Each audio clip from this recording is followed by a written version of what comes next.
So it's my honor today to introduce Carmen Barhorst. I asked her to come in and just kind of give an overview of victim witness.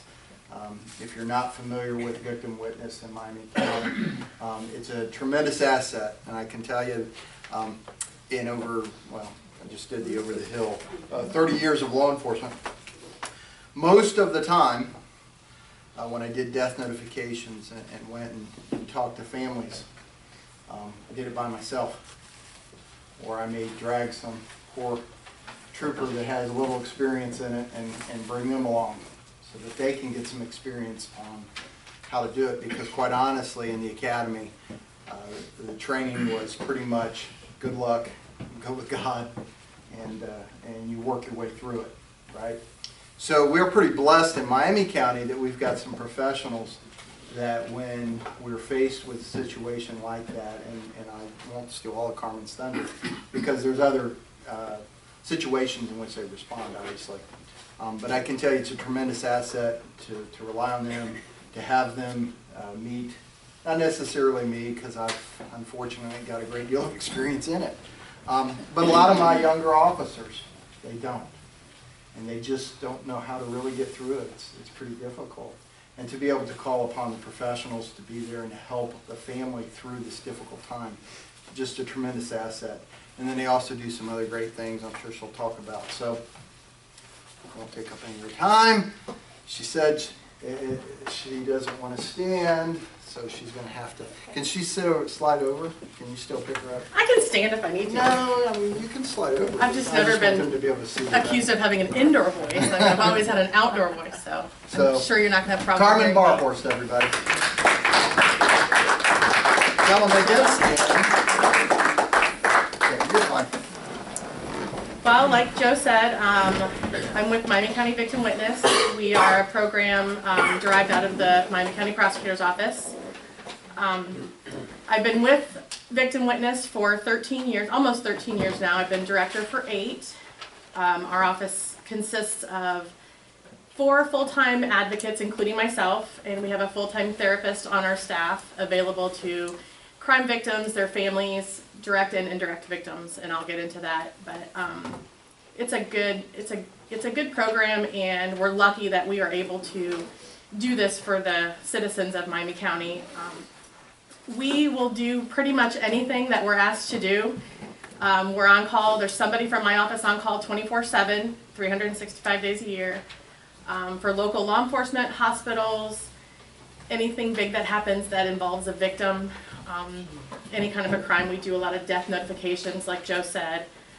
The bulk of what we do is, unfortunately, sexual assaults. If a call comes in on a sexual assault, whether the victim be an adult or a child, whether the crime happened 2 hours ago or 20 years ago, we still respond. And we assist the officers in doing the interviews, the forensic interviews with the victims. We will accompany the victims to the hospital to do the evidence collection kit, what used to be called a rape kit. Sit with the victim through that. We are a liaison between the courts and the victims. We let them know when hearings are. If they are unable to make it to a hearing, they want to be represented, we will go and do that. Read statements on their behalf during court hearings. So there's pretty much anything that involves a victim we'll be involved in. So sexual assault is a big one, unfortunately, in Miami County. I lived in Piqua for a lot of years, and before I started working for the prosecutor's office, I was clueless on the things that happened around here. I couldn't believe. Troy, Piqua, the crime that comes out of those two are basically the biggest towns that we work in, so the majority comes out of that. With OSP, we don't do a whole lot with OSP other than death notifications, unfortunately. So fatal accidents, we have a lot of that with you guys. So it doesn't have to be a crime. It can be a suicide, a natural death. If the family shows up and they're distraught and, unable to be controlled by the officers, they'll call us in so that they can do their job. We can keep the family out of their hair so they can get their stuff done. Suicides, natural causes, fatals, homicides. I've done a few homicides. Had no idea that Miami County would have homicides, but I've had a few. I was going to talk about one in particular because it was a Piqua case, so I figured that would be appropriate to talk about. It was probably the worst one I can remember. working in the 13 years I've been there. It was the death of a 3-year-old little girl. She was murdered by her mom's boyfriend. Her name is Melissa. I still have her picture hanging up in my office. She didn't die right away. Excuse me. The officers called us out. The detectives called us in. They get called. The 911 call came in. The little girl had fallen down the stairs. Mom was at work. Boyfriend was home with the little girl and her 2 siblings who were 6 and 7 at the time. Call came in. She fell down the stairs. Typical response to an abuse situation.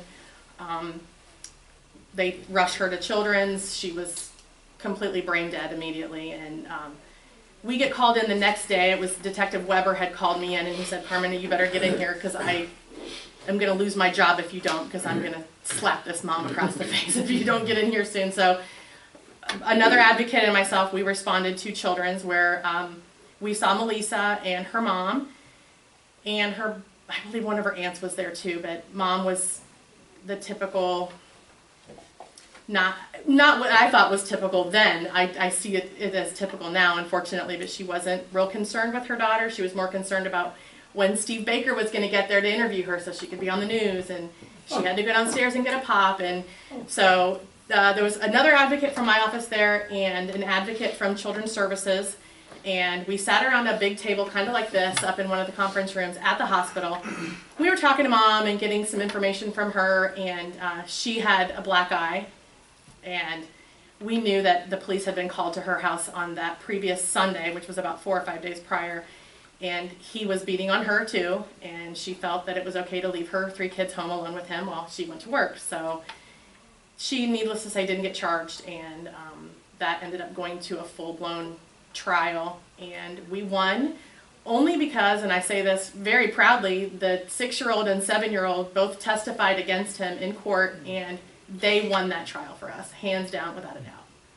The 7-year-old sister gave her CPR until the officers and the squad responded. They still come and see our therapist, Angie, to this day. They are now 15 and 16, I think, now. But yeah, so that was a really hard one for me. We were involved from the very beginning all the way through to the end, and then still to this day we still see them. So sometimes our job never stops with certain people, certain families that we work with. So, but that was a big one for me. That was a hard one for me. That's the one I see when I close my eyes at night. I still see her face. My daughter, at the time, my youngest, the difference in their ages was about 6 weeks. So that one was tough on me, but we get through it. We bounce off of each other.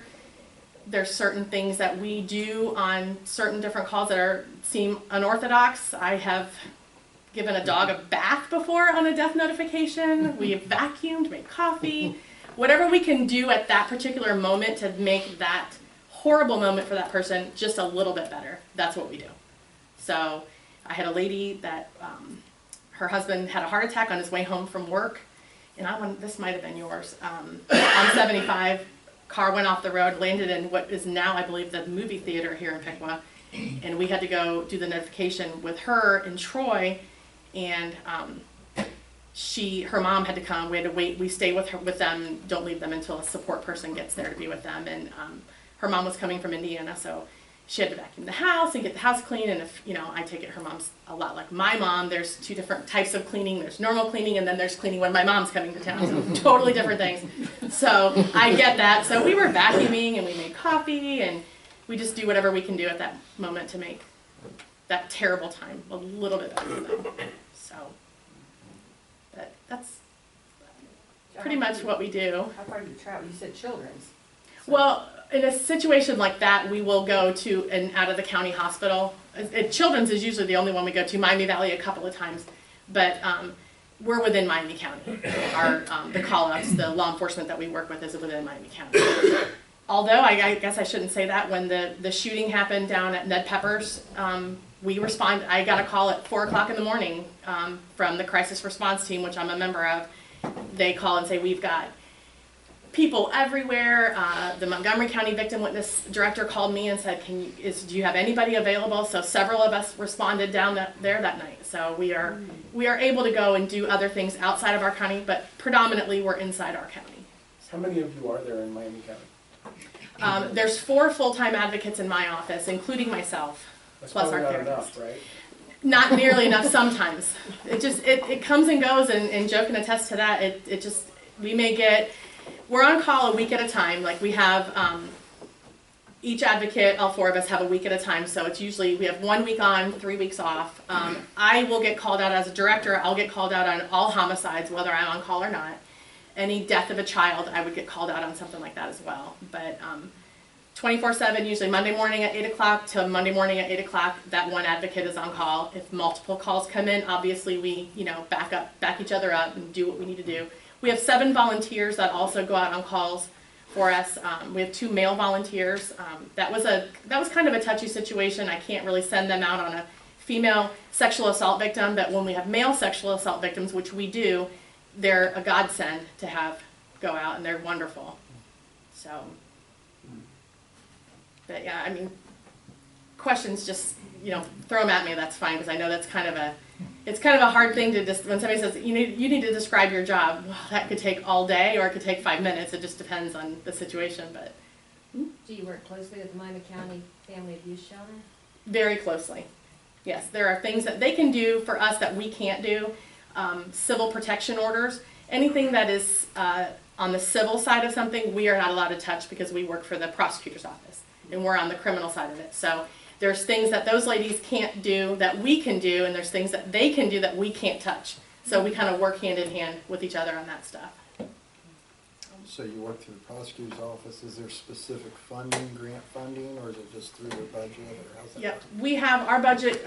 We have 2 grants that we get each year from the Attorney General's office. One is the Victims of Crime Act grant, which is 75% of all of our pay comes from the VOCA grant, and then SVAA is a state victims awareness grant that we receive also. So we are considered county employees because 25% of our income comes from the county, but 75% of it comes from the Attorney General's office through funding. So we're lucky to have that. We got a cut this year, actually. 35% of our grant was cut this year, but I luckily didn't lose any employees. We just lost it in other areas. And this is the pamphlet you get? Just a little, yeah, just tells a little bit about victim witness and what we do. And I mean, they get this. yes, all victims that we work with get those pamphlets. There's a lot of contact information on there for different agencies throughout the county that we work with. We work a lot with children's services. When it comes to an abuse situation, removing a child from a home, we are not allowed to touch any of that, so we would call in children's services for that. And we work together with them a lot. Can the information that you collect in your experience with these victims be used by law enforcement to help build a case? Like, would you communicate directly with the prosecutor and say, this is what they told me when I got there? Absolutely. Oh, wow. Yeah, but being that we are prosecutor's office employees, we can't testify.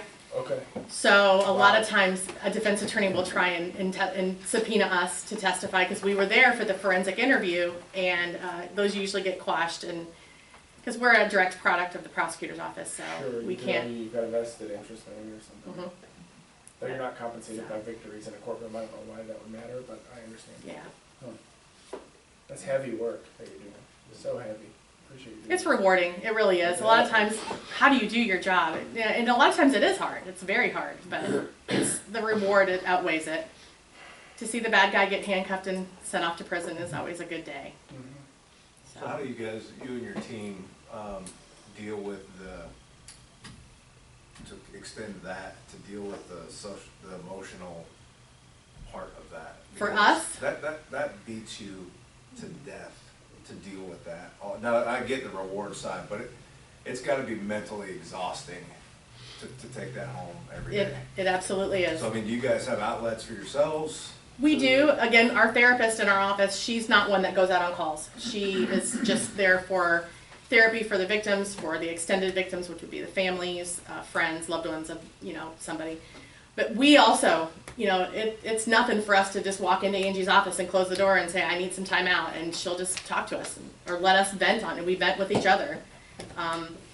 We vent with other officers. A lot of times when there's not, it sounds morbid, but a lot of times you have to, I don't want to say see the good in a situation. I don't even know how to explain this, but I know Joe knows what I'm talking about. Certain situations have funny things about them. Not funny things, but the lady that I was talking about just a little bit ago, she, when we got there, there was cats everywhere. Like, when you walked in, you could tell, the smell of the house, you could tell. She had a cat or two or three.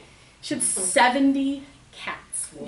And I say that, she told me, because these cats are just coming out of the woodwork. They're just coming from everywhere. And I said to her after everything had calmed down, and we'd been there for a while, how many cats do you have?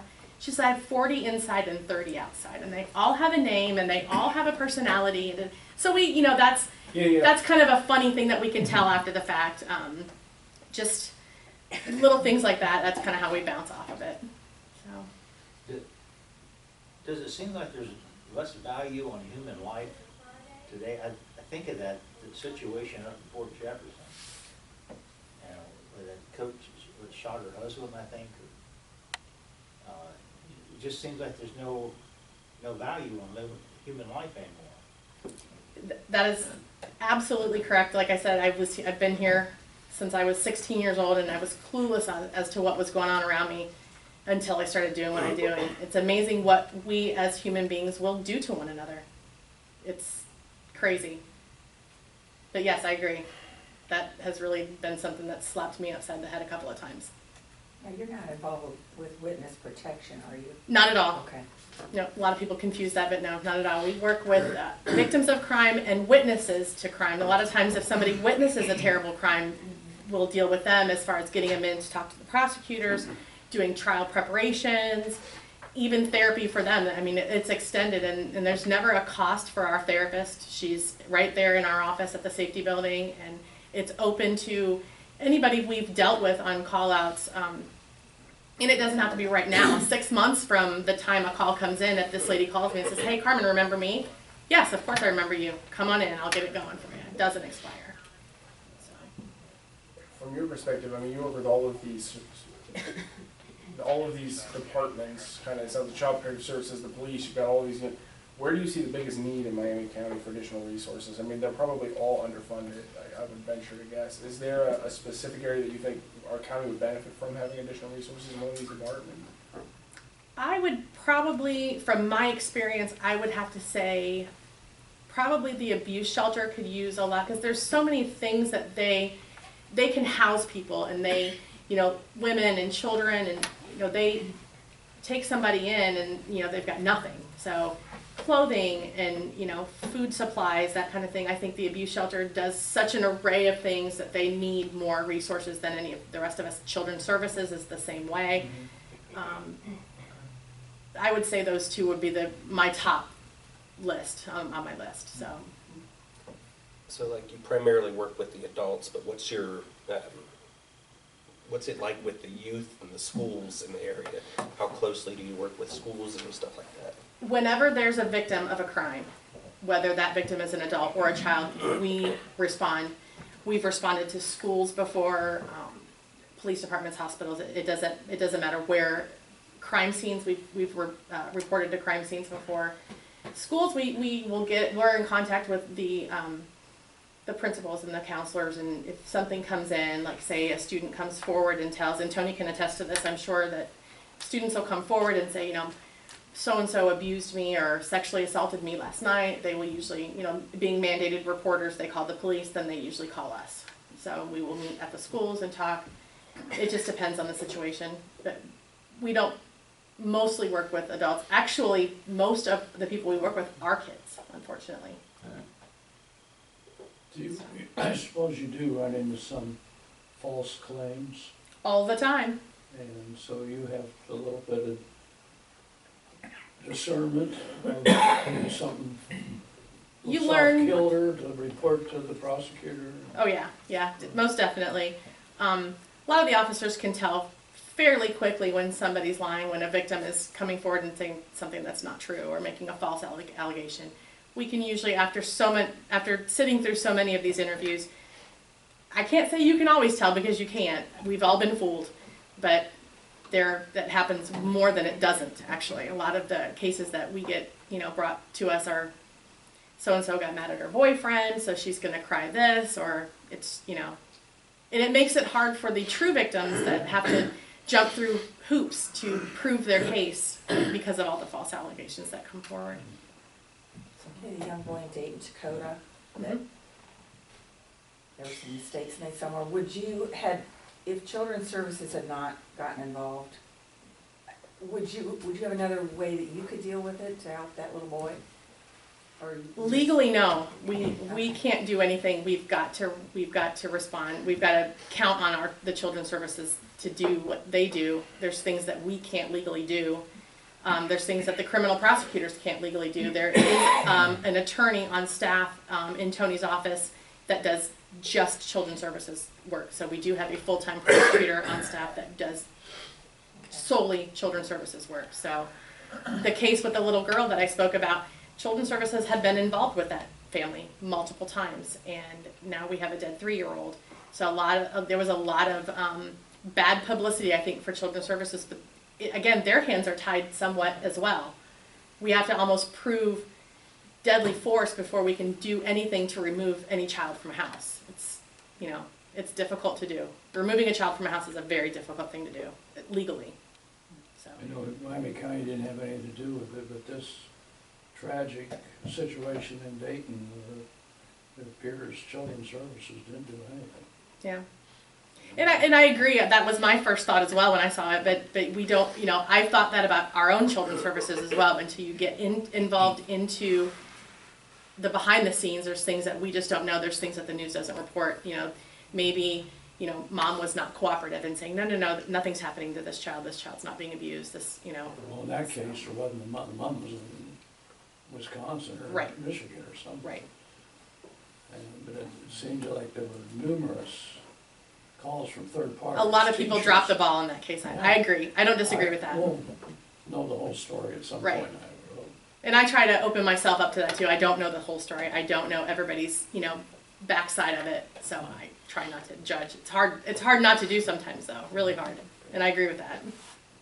And you just hope that maybe that case can be a catalyst, that if it is a system failure, that maybe we can get some damn changes in the system. Yeah, just Because that is horrible. That's a horrible case.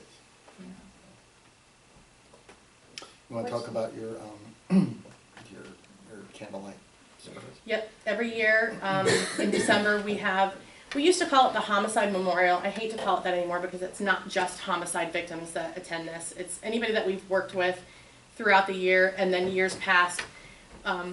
We have a candlelight service at the church, the First Lutheran Church in Troy, and anybody that we've worked with in the past will come and light a candle on behalf of their loved one that they've lost. We have people come in. We have a lady, Mrs. Massey, comes in every year. Her daughter was murdered. I don't know if it was by her boyfriend or her husband, but her daughter was murdered 30 plus years ago, and she's never missed a service. She comes every single year, and she lights that candle for her daughter, and so we have speakers come in. Joe's spoken for us before, and sheriff comes in, and we have a bagpiper that comes in. The church usually lets us use, without cost to us at all. We have the church that's available to us at any time. We have a 2-day seminar during Victims' Rights Week in April every year, where we have different speakers come in about different types of crimes involving victims. We had, I don't know if anybody is familiar with the Netflix series Audrey and Daisy.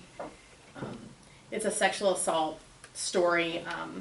We had the people from that show come in 2 years ago, and they spent the whole day talking to, about sexual assault, and we've had abuse. We've presented the Melissa case before, so 2 days, and it's free of charge. We have 250 attendants, and they can be law enforcement, advocates, probation officers, teachers, administration, doctors, nurses, attorneys, anybody in the field that may, work with a victim at some point in their life. So. Several years ago, many of you know that I was the emergency services director for the American Red Cross. And the most horrific thing that I've ever seen and went to was an incident of a fire in Pepla. And the boyfriend was home with that child, and he abused her, and then he burned her up. And to this day, thinking about the body bag, stop. Yeah. There's things you never forget when you see stuff like this.